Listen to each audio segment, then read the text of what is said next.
ये आपका बायोलॉजी का पूर्वावलोकन है। चैप्टर नंबर 2 जैव विकास है। तो चलिए बिना किसी देरी का हम लोग स्टार्ट करते हैं। जीवन की उत्पत्ति। पृथ्वी, पहले हम लोग इसका थोड़ा सा थ्योरी देखेंगे, उसके बाद फिर इसका जो टोटल 23 आपका क्वेश्चन है वो 23 देख के फिर हम लोग विराम लेंगे।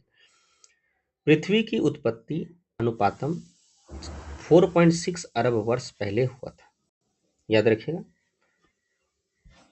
तथा कालांतर में इस पर जीवन की उत्पत्ति हुई।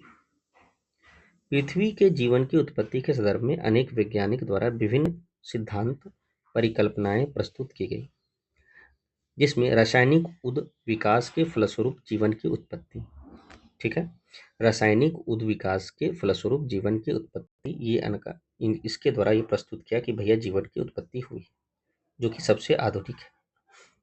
इससे संबंधित विस्तृत और सर्वमान्य परिकल्पना रूसी जीव वैज्ञानिक ओपेरिन बोला था, ओपेरिन ने भौतिकवाद तथा पदार्थवाद जो है के नाम से प्रस्तुत की, जो उनकी पुस्तक का नाम था जीवन की उत्पत्ति। तो ओरिजिन ऑफ लाइफ जो है ओसे ओरिजिन ओसे ओफरिन नाम का आदमी लिखा, जो कि रूसी वैज्ञानिक था। वो जो है भौतिकवाद और पदार्थवाद का जो है सिद्धांत दिया, याद रखिएगा, उसी के नाम से मेटेरियलिस्टिक थ्योरी के नाम से प्रस्तुत किया। इसके प्रमुख तथ्य निम्नलिखित हैं। क्या है भैया ओरिजिन ऑफ इस लाइफ में क्या है? निम्नलिखित हैं, जैसे कि जीवन अर्थात प्रारंभिक जीवों की उत्पत्ति आज से लगभग 4 अरब वर्ष पूर्व हुआ था। आदि सागर में जल को न्यूक्लियोप्रोटीन्स के कणों के रूप में हुई। तो याद रखिए, आदि सागर के जल में न्यूक्लियोप्रोटीन्स के रूप में हुई, जो परपोषी और एनएरोबिक मतलब अवयव जिन बिना हवा का थे। तो याद रखिएगा, तो वही बोल रहा है कि जीवन का जो उत्पत्ति हुआ वो आपका जल के न्यूक्लियोप्रोटीन्स के रूप में हुआ, मतलब जैसे कि वायरस, और उसी के कणों के रूप में हुआ। और वो कैसा था? आपको परपोषी था, अब प्लस क्या है, अवायवीय, मतलब बिना हवा के सांस लेता था।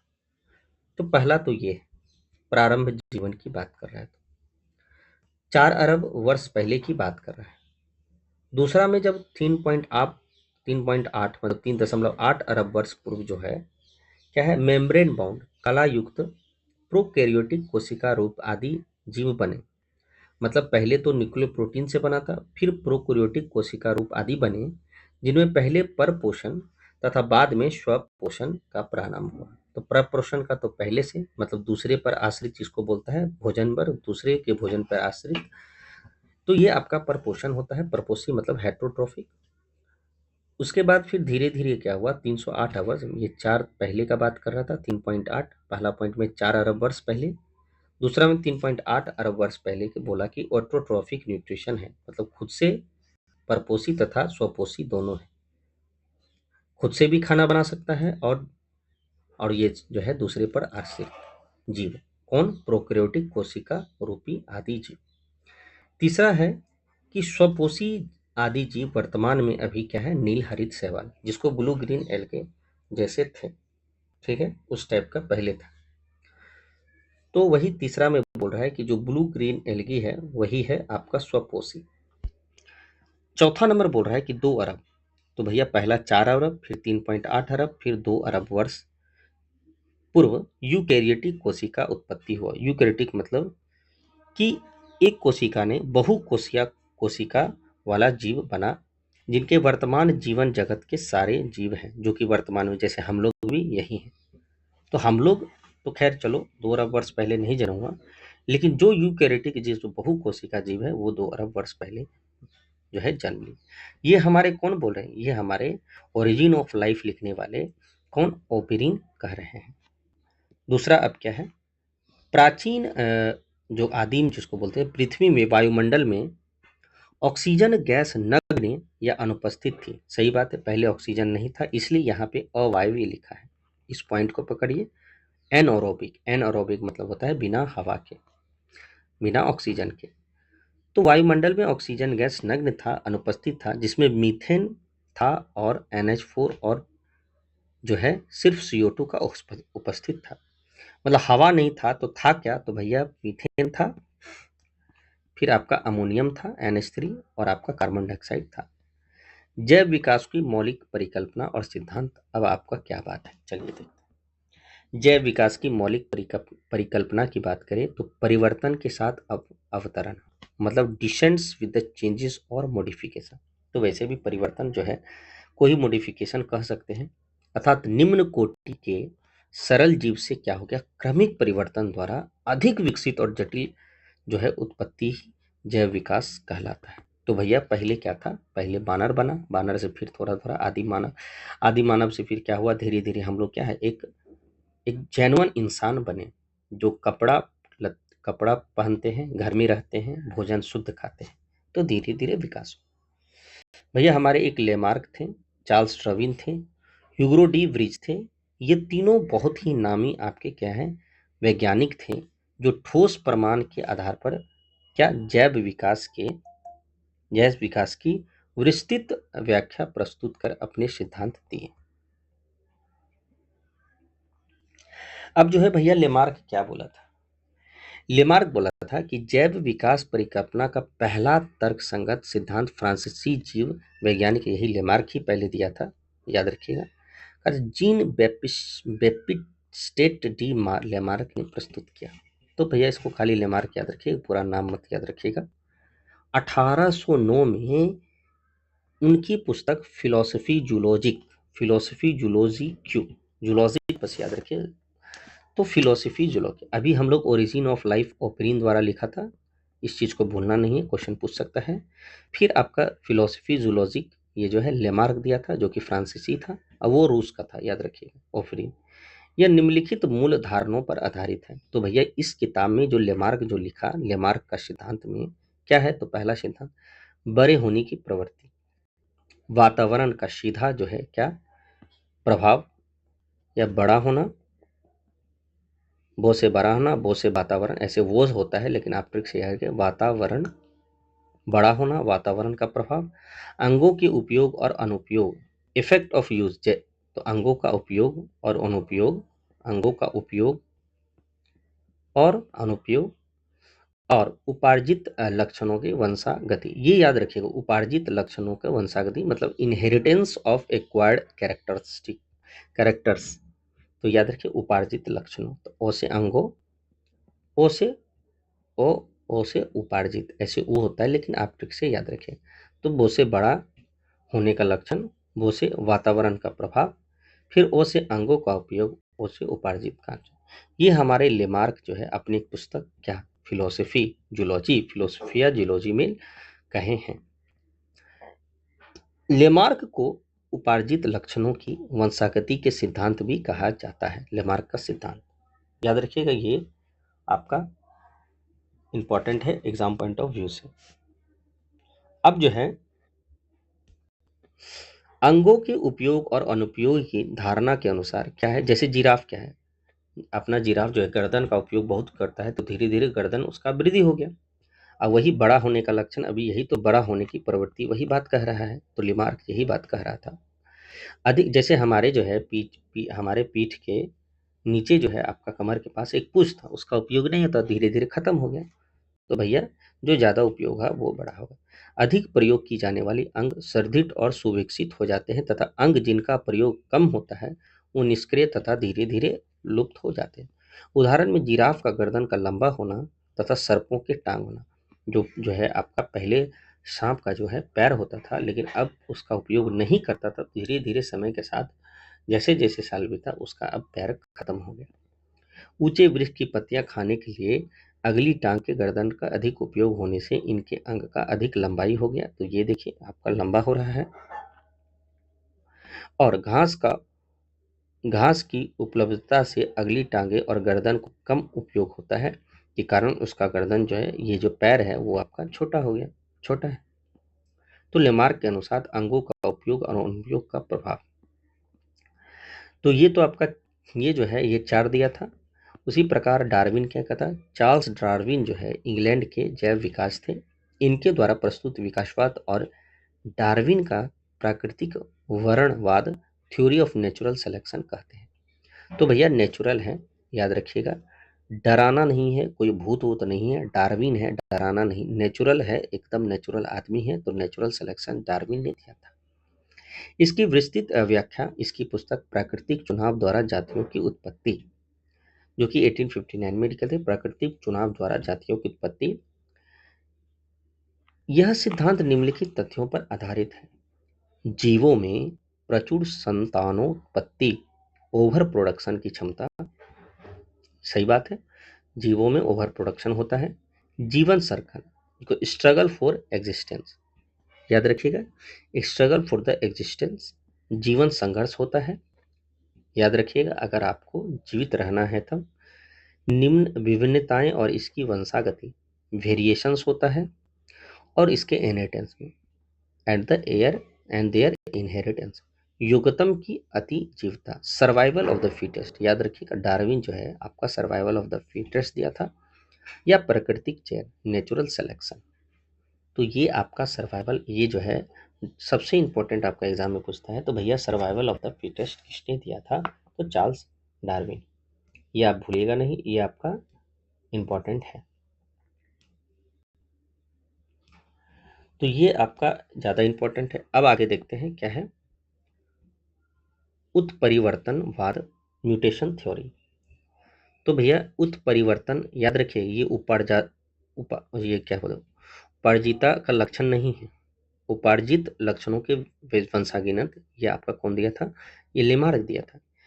ये दूसरा है, ये है उत्परिवर्तन का सिद्धांत। तो म्यूटेशन थ्योरी जिसको बोलते हैं जैव विकास के उत्परिवर्तन सिद्धांत, नीदरलैंड के डच पादप शास्त्री हुरो डी ब्रिज के प्रतिपादित किया। उन्होंने अपना प्रयोग संध्या प्रिमोर्स और मतलब सांघ्य प्रिमजरोस और एनीथेरो लेमार्काना, ओनीथेरा लेमार्किया आना नामक पौधे पर किया था। तो क्वेश्चन पूछ सकता है, एक संध्या याद रखिएगा और एक लेमार्की आना, इनके अनुसार क्या है?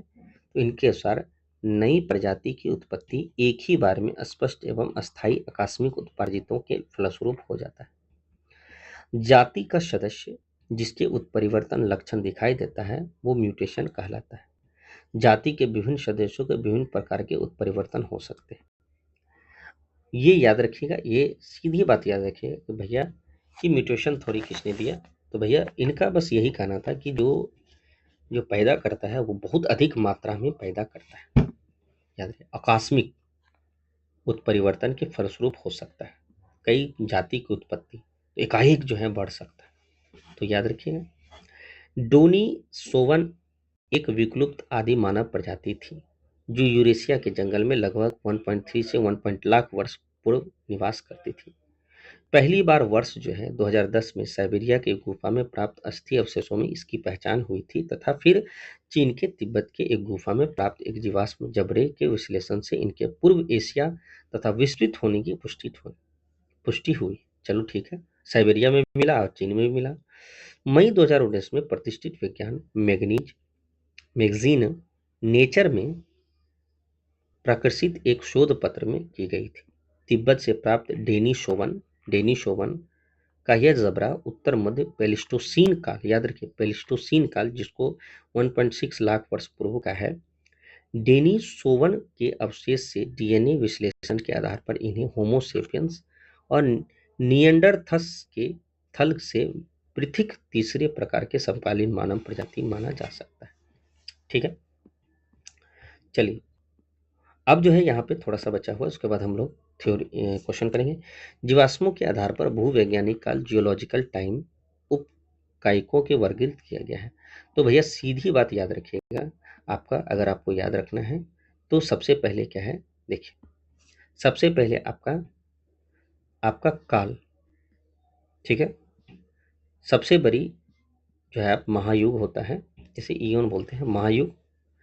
जैसे देखिए अगर अवरोही क्रम में बात करें, घटते क्रम में सबसे पहले महायुग, याद रखिए युगो युगेनी धर्मशाह, तो सबसे पहले महायुग, फिर आपका महाकल्प होता है।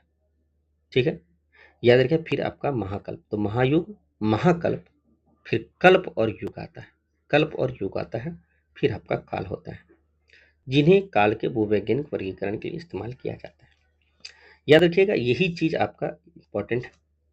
कह रहा है पुनः इससे बड़ी इकाइयों को वर्गीकृत किया गया है। इसके अनुसार एक भूवैज्ञानिक कालमान जियोलॉजिकल टाइम स्केल तैयार किया गया है, जिनके सबसे छोटी काल को क्या कहता है, इकाई को काल कहते हैं। तो भैया सबसे छोटी काल है, यहाँ पे दिख रहा है। फिर आपका इनके अनेक काल मिलकर एक युग बनता है, और अनेक युग मिलकर एक कल्प बनता है, और अनेक कल्प मिलकर एक महाकल्प बनता है, और महाकल्प अनेक महाकल्प मिलकर महायुग होता है। बस यही है, महत्वपूर्ण तथ्य है, इसको देख लीजिए। ये आपका एग्जाम पॉइंट ऑफ व्यू से सबसे इंपॉर्टेंट है, याद रखिए। जैसे आर्कियोपेट्रिक्स पेट्रिक्स आर्कियोपेट्रिक्स जो है, तो जैसे तीन चीज याद रखिए, एक है ANM, ठीक है, क्या है ANM। फिर आपका याद रखिएगा कि जैसे कि इगुलिना का तो याद रखिएगा नेफ्रिया, और ये जो है आपका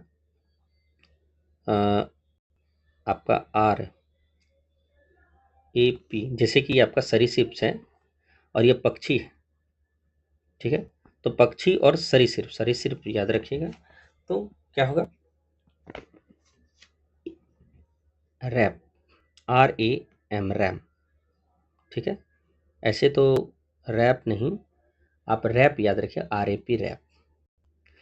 एक ANM याद रखिएगा, एक रैप याद रखिएगा। रैप करता है ANM, जो है जो लड़की ANM करती है वो रैप करती है। तो कैसे याद रखिएगा, है देखिए, ए से आपका क्या है, ए से आपका ये देखिए नीचे, ए से आपका हो गया एनेलिडा, और M से आया मोलस्का, और ये दोनों मिलके एक बीच में एन है, इसको निपोलिना कहते हैं। याद रखिए निपोलिना, ये सब जीव की बात कर रहा है, और ये जीव जो है ना करी है। जैसे वायरस क्या है, वायरस सजीव और अजीव का करी है, सजीव और अजीव का करी है, मतलब कि लिविंग और नॉन लिविंग का करी है। उसी तरह आपका इगुलिना है, इगुलिना एक जीव है। युगलिना क्या करता है, वो जो है आपका पौधा और जंतु का करी है। युगलिना मतलब कि युगलिना, अगर आप देखिएगा फोटो में, तो ये एक ऐसा क्या है, प्राणी है, या एक ऐसा जीव है जिसमें पौधे का गुण भी रहता है, और आपका क्या है, अ, जीव का भी गुण रहता है, जंतु का भी गुण रहता है। इसलिए इसको, युगलिना को हम लोग क्या कहते हैं, पौधे और अ, जंतु का बीज की करी। तो उसी तरह एन से आपका यहाँ पे जो पढ़े हैं निपलीना, आप बस मेरा सुनिए। एलिनीना जो है, एली क्या है, नियोपिलीना। तो नियोपिलीना याद रखिए, नियोपिलीना क्या है, ए से आपका एनिलिडा, एनिलिडा वर्ग, और एम से मोलस्का वर्ग, ये दोनों के बीच का एक करी है एलिनीना। अब आपका ये क्या है, आर्कियोपेट्रिक्स। तो ये आपका ट्रिक्स याद रखें, आर्कियोपेट्रिक्स। आर्कियोपेट्रिक्स जो है किसका करी है, तो आर से रेप्टाइल्स का करी है। अब पी से फिश, जिसको मछली बोलते हैं, तो ये सरीसृप और सॉरी फिश नहीं, सॉरी पक्षी का करी है, पक्षी। तो पी से पक्षी और आर से रेप्टाइल, जिसको सरीसृप बोलते हैं। तो ये दोनों का करी है, तो याद रखिएगा, भूलिएगा नहीं। तो कनेक्टिव लिंक जिसको बोलते हैं, संयोजक करी, तो सरीसृप और पक्षी के बीच के करी आर्कियोपेट्रिक्स है। याद रखिए युगलिना, जिसको अभी बोले किसका, पादप और जंतु का करी है, ठीक है, बहुत इंपॉर्टेंट है। और आपका ये जो है आपका रेप्टाइल्स और मेमल्स, ठीक है। तो भैया रिवॉल्यूशन पर मिनट आप चलते हैं, जो है आपका गाड़ी जो चलता है, क्या बोलते हैं कि मेरी जो है आपका, आप रिवॉल्यूशन पर मिनट जो है चलाते हैं कोई गाड़ी, कितना रिवॉल्यूशन पर मिनट आपका क्वेश्चन पूछता है। तो पी से आपका प्रोटोथेरिया, प्रोटोथेरिया। तो आर से आपका ये रेप्टाइल है, एम से मेमल, तो ये एक करी है क्या, प्रोटोथेरिया।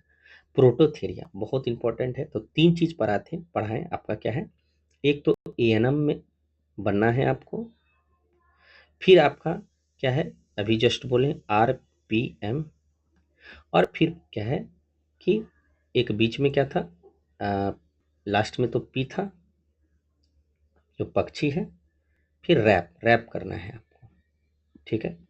तो ये बीच में जो भी है, याद रखिए ये करी है।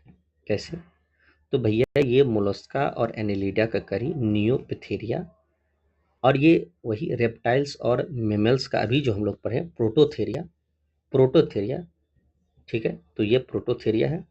और RAP रैप, रैप में ए से आपका क्या है, अभी सबसे ऊपर जो पढ़े थे आर्कियो पैट्रिक्स, ये जो है रेप्टाइल्स और पक्षी का करी है। तो ये तीनों आपको याद रखना है। जीव और सजीव में जो है पौधा और जंतु में युगलीना है, जंतु में युगलीना है, और वायरस जो है आपका जीव और जो है अजीव, ठीक है, इसकी करी है। तो 1 2 3 4 5 वो आप याद रखें। चलिए आगे देखते हैं। ये हम खुद से आपको बताए हैं, इसको पढ़ने का जरूरत नहीं है, बस ये पॉइंट ही याद रखिएगा। आर्क्योपेट्रिक्स, फिर आपका इक्लिना, फिर आपका न्यूपाइलिना, न्यूपिलिना और प्रोटोथेरिया। चलिए, डायनोसोरस जो है एक सरीसृप है जो कि मध्यजीवी मेसोजोइक महाकल्प में पाया गया है। तो बस इतना याद रखना है।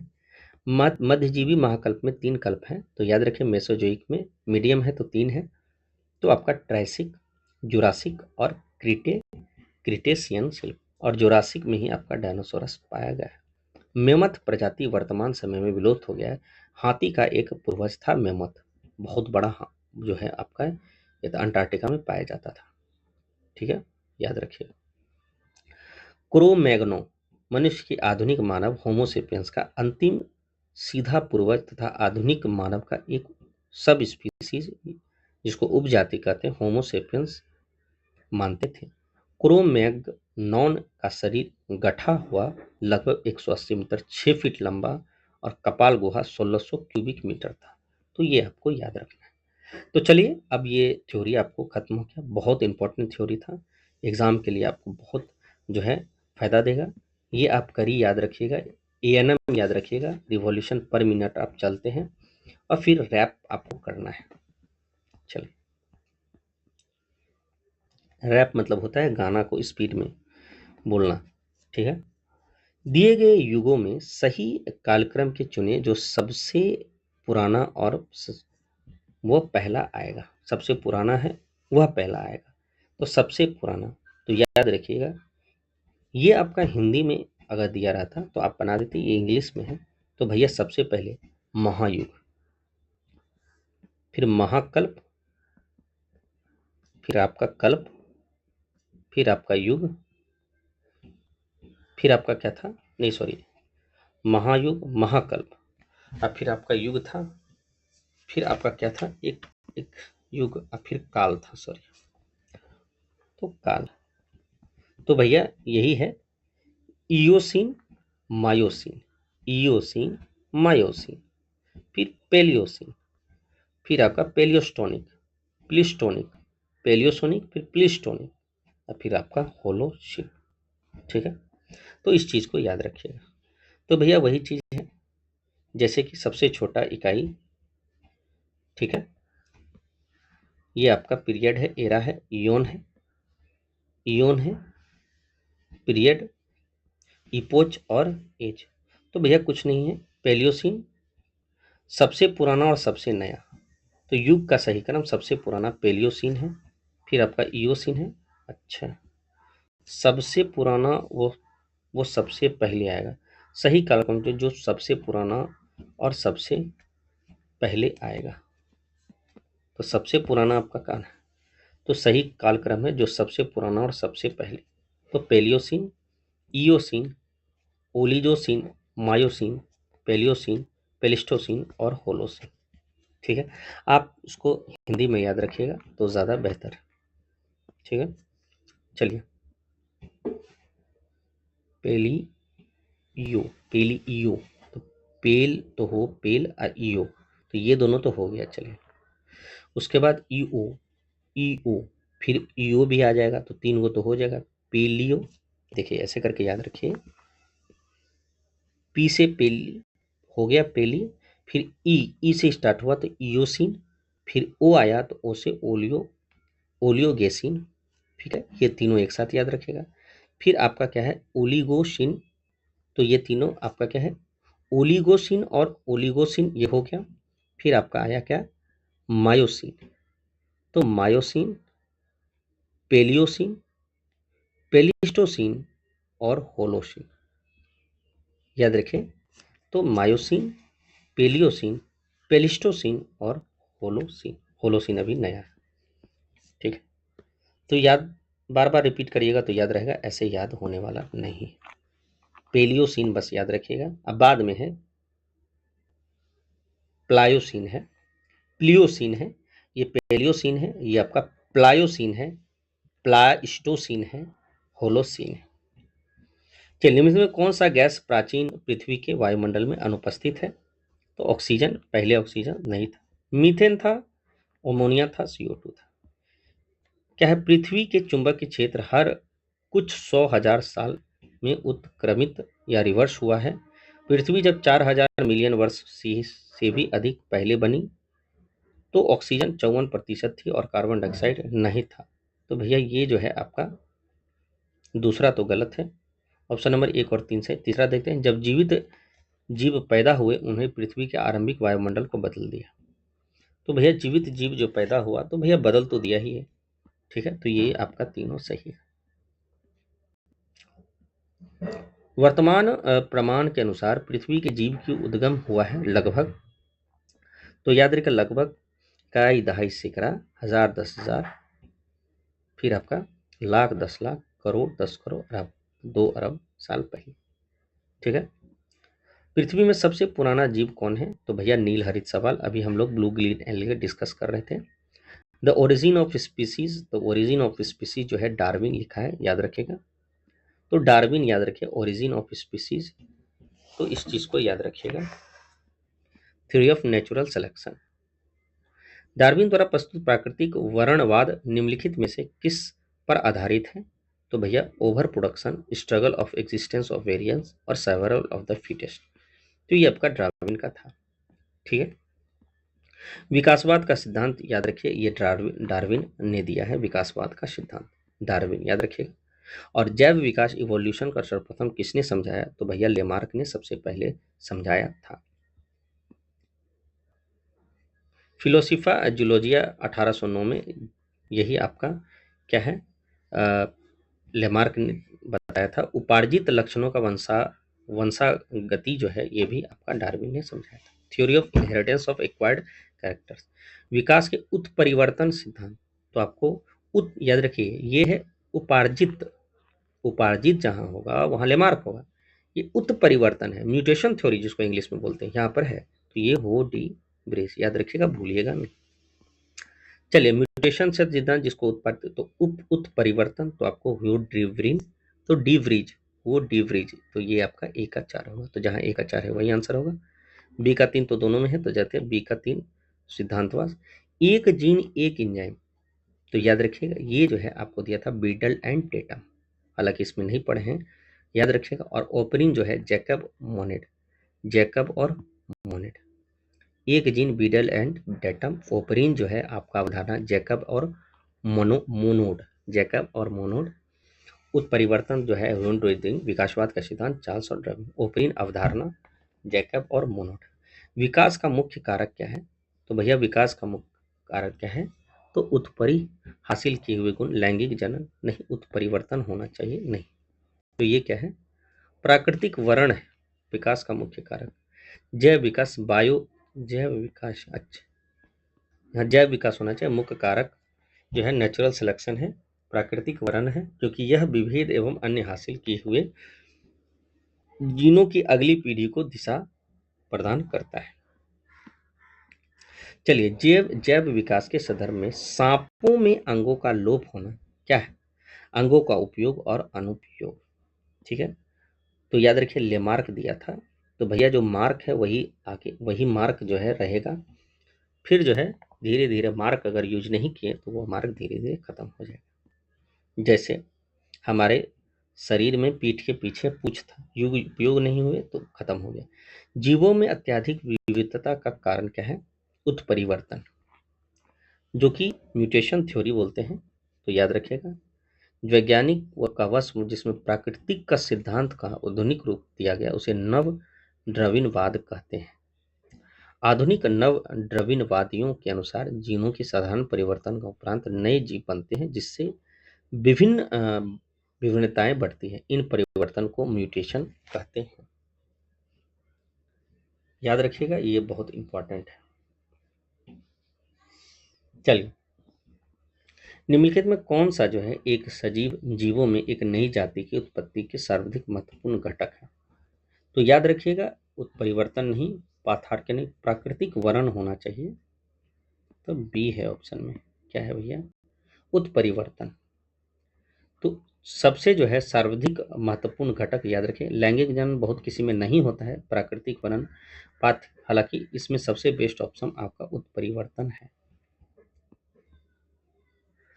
उत्परिवर्तन कहते हैं कोशिका जीनोम में डीएनए के अनुक्रम परिवर्तन।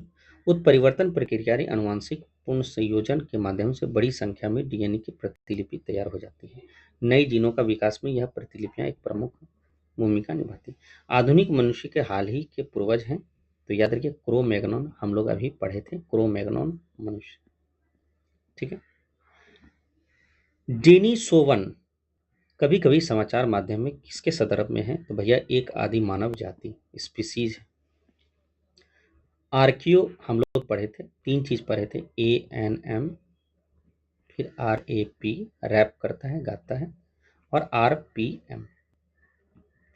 तो भैया आर्कियो जो है ये कौन सा युग में है?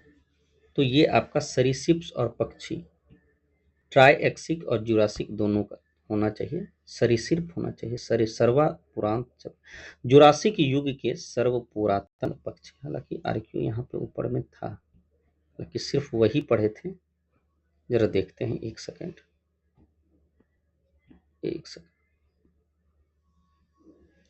जुरासिक युग के प्रारंभिक ज्ञात पक्षी जिसमें जीवाश्म लगभग 15 जुरासिक चट्टानों से मिलते हैं।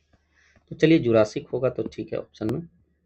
एक सेकंड, अब खत्म होने वाला है। एक सेकंड। जुरासिक युग का सर्व पुरातन पक्षी, चलिए ऑप्शन में था, थ्योरी में भी था। चलिए आगे बढ़ते हैं। आर्कियो प्लेट्रिक्स किन जो है, प्लेट्रिक्स जो है किन वर्गों का? तो हम आपको बताते हैं कि क्या है भैया। तो आर्कियो जो है आपका किसका है? तो सरीसृप्स और पक्षी। तो RAP पोसे पक्षी, आर से रेप्टाइल, और ए से आपका आर्कियोप्लेटिक्स, रेप्टाइल्स मतलब होता है सरीसृप। मेमथ पूर्वज हैं, तो मेमथ आपका हाथी का पूर्वज है, साइबेरिया में पाया जाता था। डायनासोरस जो है हम लोग पढ़े थे, कौन? मेसोजोइक। डायनासोरस जो है मेसोजोइक युग के हैं। डायनासोरस रहे हैं तो मेसोजोइक युग में। चलिए आगे क्या है? जीवों के विकास इवोल्यूशन संदर्भ में निम्नलिखित में से कौन सा सुमेलित है? ऑक्टोपस, डॉल्फिन और शार्क। तो भैया ये गलत है, पेंगुइन, कछ और पेंगुइन। सेलेमेंडर है, तब अजगर, तब आपका कंगारू। तो ये जो है इवोल्यूशन हुआ है। तो सेलेमेंडर का विकास काल सबसे पहले है, सबसे पहले सेलेमेंडर पाया गया था, उसके बाद अजगर आया, अजगर के बाद अभी जो है लगभग 145 मिलियन वर्ष जो है सबसे पुराना आपका कंगारू है। उससे भी पुराना आपका क्या है? जो है आपका अजगर है, सरीसृप जिसको बोलते हैं, के फल में आता है, और 360 आपका सेलेमेंडर है। चलिए आपका ये जो है सेशन यहीं खत्म होता है। इसको अच्छा से आप इसको पढ़िएगा, एक एक चीज़ आपका इम्पोर्टेंट है। सबसे इम्पोर्टेंट आपका ये है जो हम आपको बताए हैं, क्या है ये वाला, ठीक है, ANM, RPM और रैप। और जो है युग आप याद रखिएगा, युग में ये थोड़ा सा इसको ध्यान दीजिएगा, ठीक है। पेलियोसीन है सबसे पुराना, उससे थोड़ा सा कम इयोसीन, फिर पेलियो, एक साथ याद रखिएगा, पेलियो, ई से इयोसीन और ओ से ओलेगिन। फिर आपका MPP, तो M से मायोसिन, P से प्लायो, फिर पेलिस्टो, तब आपका होलोसिन। ठीक है, बार बार इसको पढ़िएगा तो खुद ब खुद याद रहेगा। चलिए बहुत बहुत धन्यवाद आपका। वीडियो को शेयर कीजिए, लाइक कीजिए, और दोस्तों को जो है इसको इसके बारे में बताइए, क्योंकि ये जो है आपका पूर्वावलोकन है, ये हर जगह आपको काम देगा।